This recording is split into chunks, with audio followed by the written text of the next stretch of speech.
চৌমুনির বড় হুজুর রহমতুল্লাহ আলাইহি, অনেক বছর আগের কথা। চৌমুনির বড় হুজুরের নাম কি? হযরত মাওলানা নুরুল হুদা সাহেব রহমতুল্লাহ আলাইহি। তিনি একবার এক আজীব কথা বলছেন। হুজুর বলেন যে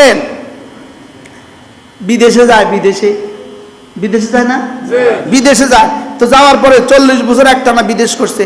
তো অন্যরা জিজ্ঞেস করে কবে দেশে যাবেন, আর কতদিন বিদেশ করবেন, দেশে যাইতে ননে।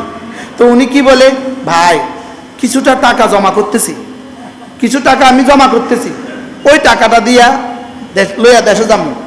আর ছেলেটার এখনো 21 বছর হয় না, 21 বছর আগে পাসপোর্টে ভিসা লাগে না, 21 বছর হয় নাই, ওর 21 বছরের অপেক্ষা করতেছি। আমি কিছু টাকা নিয়ে দেশে চলে যাব, আর ওরে আমার জায়গাতে ভিসাটা দিয়ে রেখে যাবো। তা আমি ওই টাকাটা দিয়ে ছোট্ট মোটো একটা ব্যবসা বাণিজ্য করি, রোজমাররা জীবন চালাবো, আর ছেলে এখান থেকে কিছু পাঠাবে, এই দুটো দিয়ে চলবে। হুজুর বলেন যে ঠিক সমস্ত ইবাদত হলো নিজে কিছু টাকা লইয়া কবরে যাওয়া, আর মাদ্রাসার দেওয়া মানে সুবহানাল্লাহ বলে না, মাদ্রাসা দেওয়া মানে এখান থেকে ইনকাম এবার কিয়ামত পর্যন্ত চলবে। কি ভাই এবার বলেন, মাদ্রাসা দেওয়া মানে কি? কিয়ামত পর্যন্ত। নিয়ত করেন যে ইনশাআল্লাহ। হ্যাঁ আমি বলি যে আমি আজীব কথা বলি, হুজুর আমি মাদ্রাসা সাদাকা করলে আপনার কি লাভ, আপনার গণি করি কোনটা? আমি মাদ্রাসার দান করলে আপনার কি লাভ? আপনি এরকম করে বলেন কেন? আমি লোক বলি আমার স্বার্থে, আল্লাহ আমরে দিবে গনে করে, আমারে দিবে আজরা আজিম। হ্যাঁ, ইল্লা মান আমারা বিসাদাকাতিন, ইল্লা মান আমারা বিসাদাকাতিন আও ইসলাহিম বাইনান নাস ওয়া মান ইয়াফআল যালিকা ইবতিগাআ মারদাতিল্লাহ ফাসাউফা নু'তিহি আজরান আযীমা। যে সাদাকার নির্দেশ দিবা, যে সাদাকার কথা বলবা, যে সাদাকার কথা বলবা, আমি তাকে আজরা আজিম দিব। আজরা আজিম কত? 10। দেনেওয়ালারে দিব কত? 10। দেনেওয়ালারে দিব কত? 10, 20, 50। আর যে বলছে তারে দিব কত? অগণিত। সুবহানাল্লাহ বলেন। এই জন্য হাজী সাহেবান 1 নাম্বার তওবা। 1 নাম্বার কি বলেন? 1 নাম্বার কি? তওবা। তওবার মধ্যে কয়টা অনুচ্ছেদ? 4টা। 1 নাম্বার কি? গুনাহ। এখান থেকে এত কথা আসছে আর কি, সমূলে ছেড়ে দেওয়া। গুনাহ কি? হ্যাঁ, গুনার জায়গাত গুনাহ, হজের জায়গাত হজ। বাইসলামি আর কি? বাইসলামি। দাড়ি ছাড়া হজে গেছে, দাড়ি ছাড়া হজ থেকে ফিরে এসে বাইসলামি। কতক্ষণ বলেন? দাড়ি ছাড়া হজে গেছে, দাড়ি ছাড়া ফিরে আসছে, বাইসলামি। পর্দা ছাড়া হজে গেছে, পর্দা ছাড়া ফিরে আসছে, বাইসলামি। ঘুষ খাইতে খাইতে হজে গেছে, আই আবার ঘুষ খায়, বাইসলামি। সুদ খাইতে খাইতে হজে গেছে, আই আবার সুদ খায়, বাইসলামি।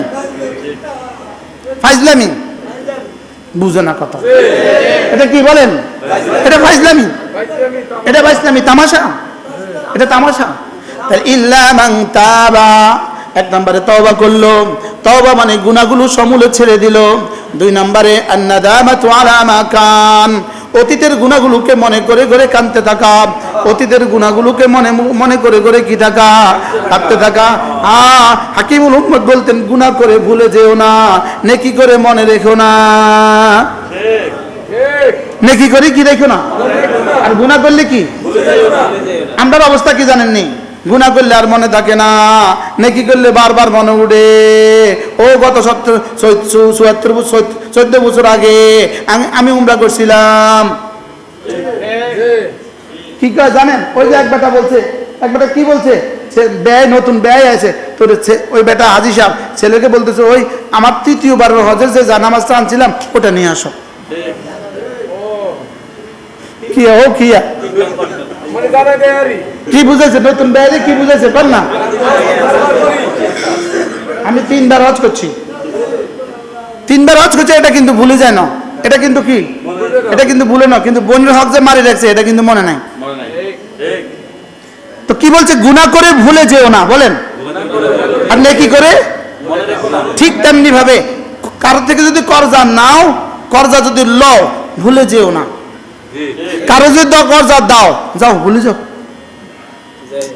বুঝুন না কথা কি কেছি কন যেমন আমি 100 টাকা কর্জা দিলাম মাসুম ভাইরে বলি যা দিলে দিব না দিলে নাই ভুলে যাও আর ইনিয়ামের কাছ থেকে 100 টাকা পাবে খবরদার এটা ভুলে যেও না বলেন কর্জা নিলে ভুলে যেও না বলেন আর কর্জা দিলে ভুলে যাও গুনাহ করি কি ভুলে যাও না নেকি করলে কি যাও ভুলে যাও ইনশাআল্লাহ হজ কয়বার করছেন এটা ভুলে যান এটা কি এটা ভুলে যান আব্দুল কাইম সব কই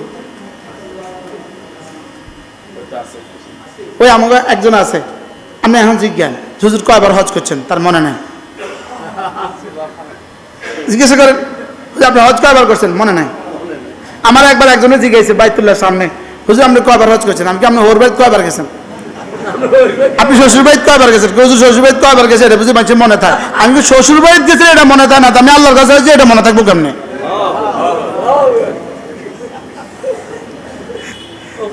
কি আল্লাহ আমাদের কাইম সাহেবের হজগুলোকে কবুল করে জীবনে অনেক মানুষের খেদমত করছে আমরা অনেকবার হজ করেছে আমরা অনেকবার হজ করেছে বলেন আলহামদুলিল্লাহ বলেন আল্লাহ আল্লাহ আরো কবুল করো কি জানি বলছিলাম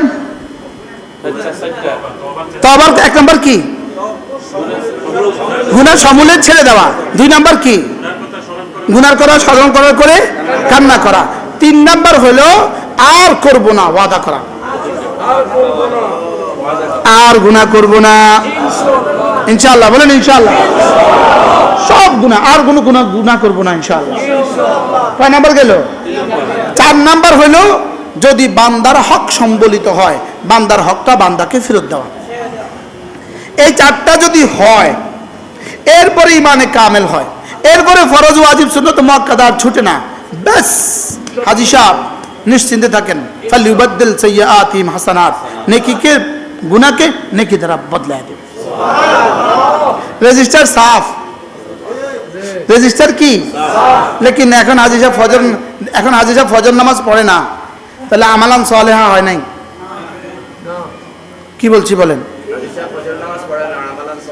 আমালান সালেহা কি হয় নাই 3 নম্বর শর্ত পুরো হয় নাই 1 নম্বর শর্ত ছিল কি তাওবা 2 নম্বর শর্ত কি ঈমান 3 নম্বর শর্ত কি নেকামল 3 নম্বর শর্ত কি নেকামলের মধ্যে 1 নম্বর ফরজ নামাজ জামাতে পড়া বলেন নেকামলের মধ্যে 1 নম্বর কি কোন হাজী ঘরে নামাজ পড়তে পারবে না ইনশাআল্লাহ কোন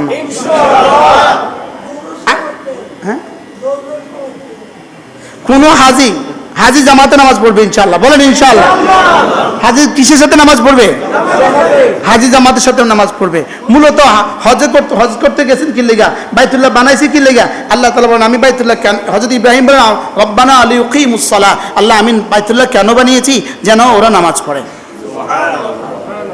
বাইতুল্লাহ বানাইছে মূলত কি লাগা এজন্য ওয়াতাহিরা বাইতিয়া লিত-তাইফিন ওয়াল আকিফিন ওয়ার রুকআ ওয়াস-সুজুদ সুবহানাল্লাহ তাহলে বুঝা গেছে এই ঘর বানাইছে রুকু করার লাগা এই ঘর বানাইছে সিজদা করার লাগা সুবহানাল্লাহ রব্বানা লিইকিমুস সালাহ আল্লাহ আমি ঘর বানাইছি নামাজের লাগা তাহলে বলেন নামাজ জামাতের সাথে পড়বো ইনশাআল্লাহ বলেন ইনশাআল্লাহ সমস্ত গুনাহ ছেড়ে দেব ইনশাআল্লাহ সুযোগ থাকে রোজানা কিছু সাদাকা করবেন ইনশাআল্লাহ রোজানা কি সাদাকা আপনাদের কাছে প্রত্যেকের কাছে টাকা আছে গরিবের উপর হজ ফরজ হয় থোড়াই প্রত্যেকের কাছে টাকা আছে নিজে একটা বাক্স বানাবেন ওটার মধ্যে লিখে রাখবেন স্টিকার লাগাই দিবেন আখিরাতের পুঁজি লিখে দিবেন আখিরাতের পুঁজি ওটার মধ্যে ডেইলি 10 টাকা রেখে দিবেন এটার পরে 1 মাস এই 1 মাস শেষে কালিকা ফুদ দিয়ে যাবেন আরেক মাস শেষে মিরাজ ফুদ দিবেন আরেক মাসের পরে আমানত ফুদ দিবেন যখন যারে ভালো লাগে তখন তারা দিবেন